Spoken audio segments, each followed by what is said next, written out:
Hi friends, welcome to our channel. இன்னைக்கு நல்ல சாஃப்ட்டா டேஸ்டான லட்டு எப்படி பண்ணலாம் தான் இந்த வீடியோல பார்க்க போறோம். இதுக்கு 1 கப் ஜவ்வரிசி இருந்தா போதும். நம்ம வீட்லயே சுலபமா நல்ல டேஸ்டா லட்டு ரெடி பண்ணிடலாம். இப்போ எப்படி பண்ணலாம்னு பார்க்கலாம். இதுக்கு நான் 1 கப் ஜவ்வரிசி எடுத்துர்க்கேன். இத ஒரு 8 மணி நேரம் ஊற வச்சு எடுத்துர்க்கேன். இது நைலான் ஜவ்வரிசி. இந்த லட்டுக்கு இந்த ஜவ்வரிசி யூஸ் பண்ணாதான் நல்லா இருக்கும். மாவு ஜவ்வரிசி நம்ம யூஸ் பண்ண கூடாது. இப்போ தண்ணியை மட்டும் வடிகட்டிட்டு தனியா எடுத்து வச்சிடலாம். அடுத்து ஒரு கடாய் ஹீட் பண்ணிட்டு 1 டேபிள் ஸ்பூன் அளவுக்கு நெய் சேர்த்துக்கோங்க. நெய் நல்லா ஹீட் ஆகட்டும்.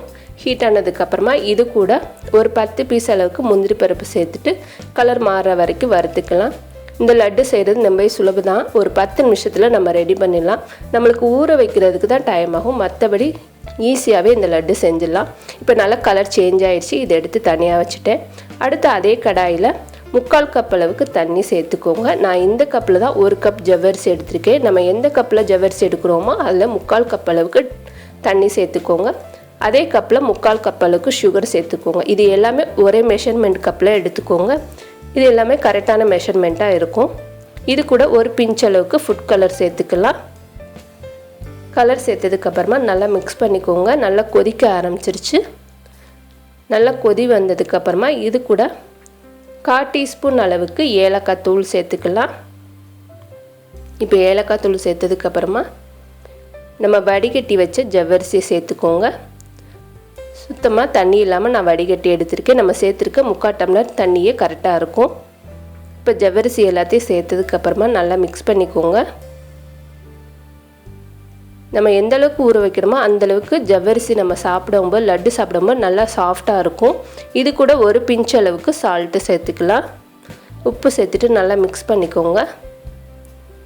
இப்போ நல்லா கலந்ததுக்கப்புறமா இன்னும் 1 டேபிள் ஸ்பூன் அளவுக்கு நெய் சேர்த்துக்கலாம். இதுக்கு அதிக அளவுக்கு நம்ம நெய் சேர்க்கலாம். ஒரு 2 டேபிள் ஸ்பூன் அளவுக்கு தான் நெய் சேர்த்துருக்கோம். நீங்கள் விருப்பப்பட்டீங்கன்னா இன்னும் ஒரு 2 டேபிள் ஸ்பூன் கூட நெய் சேர்த்துக்கலாம். லட்டு சாப்பிடும்போது நல்லா டேஸ்ட்டாக இருக்கும். இப்போ நல்லா கலந்ததுக்கப்புறமா கொஞ்சம் தண்ணி வற்றிட்டோம். நல்லா வெந்துருச்சு. இப்போ பார்த்திங்கன்னா நல்லா தண்ணி வற்றி கொஞ்சம் ட்ரை ஆகிருக்கு. இந்த டயத்தில் 1 டேபிள் ஸ்பூன் சோள மாவை 1 டேபிள் ஸ்பூன் அளவுக்கு தண்ணி கலந்து வச்சுருக்கேன்.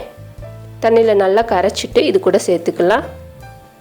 சேர்த்துட்டு நல்லா மிக்ஸ் பண்ணிக்கோங்க. சோள மாவு எதுக்காக நம்ம சேர்க்குறோன்னா தனியாக ஜவ்வரிசியை மட்டும் வச்சு லட்டு பிடிக்க முடியாது. அதுக்காக தான் சோள மாவு சேர்த்துட்டு நம்ம லட்டு பிடிச்சோன்னா நம்மளுக்கு கரெக்டாக ஷேப்பும் கிடைக்கும். அதே போல் உதிராமலேயும் இருக்கும். இது கூட நம்ம வறுத்து வச்சிருந்த முந்திரி பருப்பு சேர்த்துக்கலாம். சேர்த்துட்டு நல்லா மிக்ஸ் பண்ணிவிட்டு இதை இறக்கி வச்சுருங்க. இறக்கிட்டு கை பொறுக்கிற அளவுக்கு சூடு இருக்கும்போது நம்ம லட்டு பிடிக்க ஆரம்பிச்சிடலாம். எல்லாம் சூடு இருக்கும்போதே லட்டு பிடிச்சணும், இல்லைன்னா நம்மளுக்கு சீக்கிரம் உதிர ஆரம்பிச்சிடும். இப்போ ஓரளவுக்கு ஹீட்டு குறைஞ்சிருக்கு. இந்த டயத்தில் லட்டு பிடிச்சிக்கோங்க. நம்ம வெளியே போய் லட்டு வாங்கி சாப்பிட முடியாத டயத்தில் இந்த மாதிரி நம்ம வீட்டில் கிடைக்கக்கூடிய பொருளை வச்சு நல்லா சுலபமாக லட்டு செஞ்சிடலாம். இப்போ நம்மளோட ஜவ்வரிசி லட்டு ரெடி ஆயிடுச்சு. இதே போல் எல்லாத்தையும் நான் உருட்டி வச்சுக்கிறேன். சுலபந்தான், நம்ம 10 நிமிஷத்துலேயே செஞ்சு முடிச்சிடலாம். ஈவினிங் டயத்தில் இந்த மாதிரி செஞ்சு சாப்பிட்டு பாருங்கள். நல்லா டேஸ்ட்டாக இருக்கும். இந்த வீடியோ உங்களுக்கு பிடிச்சிருந்துச்சுன்னா லைக் பண்ணுங்கள், ஷேர் பண்ணுங்கள். மறக்காமல் நம்மளோட சேனலுக்கு சப்ஸ்கிரைப் பண்ணுங்கள். தேங்க்யூ.